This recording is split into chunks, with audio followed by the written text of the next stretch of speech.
Piny owacho kokalo e migao masomo singo ni skunde mag piny owacho dhi chako yudo omenda mag somo mapiyo kaka nyalore. Moyanko jatend migao masomo Migos Ogamba bende ogolo sim ne jopuonj makawo omenda mathoth kuom jonyuol.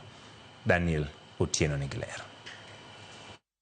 Koloso gi jofwamb weche magawa ma Lake Naivasha e kinde romo mar twak ewi lai manyien mar somo mano CBE, jatend migao mar somo Migos Ogamba osingo ni skunde mag piny owacho biro yudo omenda mag tayo chenro mag somo mapiyo kaka nyalore.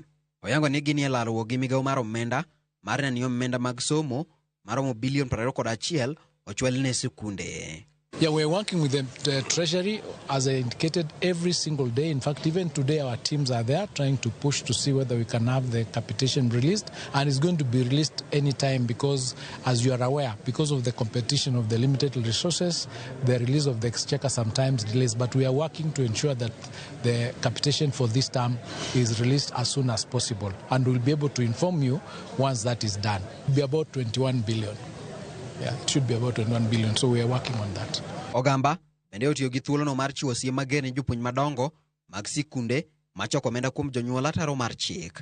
Olero ni kata obedo ni omendago seche moko deko kowuok kuom piny owacho, pod gibiro mana chiwo omendago e gikone. The thing is that one that ensure that in the areas of your inspection there are no institutions that are charging illegal levies, and if we find that that is being done, then we take administrative action against those particular officers. So they are not supposed to levy any illegal levies, because even when the capitation delays, the government will eventually release that capitation, and when that is done, then what happens to the illegal levies that they had levied. So korka kore jagoro mongirore migao mar somo Julius Bitok oye nitiere fuok ahinya ewi omenda ma ichwalo ne sikunde ka koro dwaro nitiere mondo mi orang matut midhiero makamano. The other major issue which the Honorable Minister has been very handy, and I told the team to organize, is on names. There's a very serious data gap. There's a very serious gap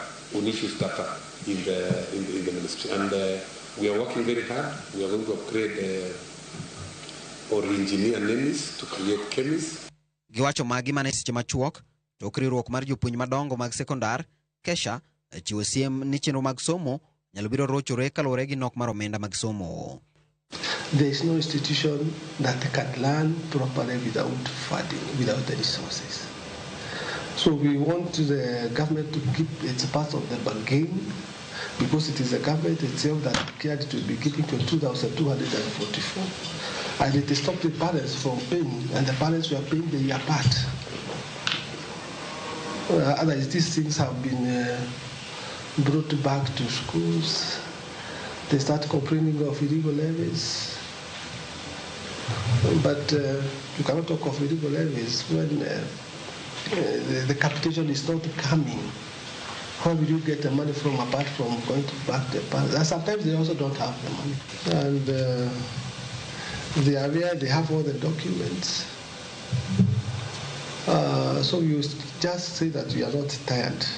We shall keep on reminding them as long as there are debts in schools, we shall keep on reminding them. Daniel Ramogi TV.